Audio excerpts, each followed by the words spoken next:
معشوق بسامان شده، معشوق بسامان شده تا باد چنین بادا، کفرش همه ایمان شده تا باد چنین بادا. یاری که دلم هستی در بر رخ ما بستی، غم خاره یاران شده تا باد چنین بادا. ملکی که پریشان شده از شومی شیطان شده، باز آن سلیمان شده تا باد چنین بادا.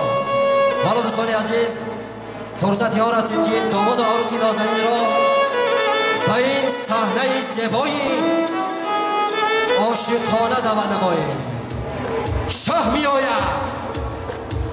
شاه بچه می آید و پیشوازی داماد عروسی نازنین دوستان عزیز یک لحظه از جایهایمون برمیخیزیم و شاه و ملکه نازنین امشبه را پیشواز میگیریم. هر نفس آواز عشق میرسد از شب و راز، ما به فلک میرویم عزم تماشا کی راست. خوش آمدن داماد عروسی نازنین، این صحنه زیبای عاشقانه منتظری شماست.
آنان که نخست عروس و داماد شدند، بر مطلب خود رسیده و شاد شدند، یک لحظه و هم روبرو ایستاده از بازی چشم همدیگر مات شدند.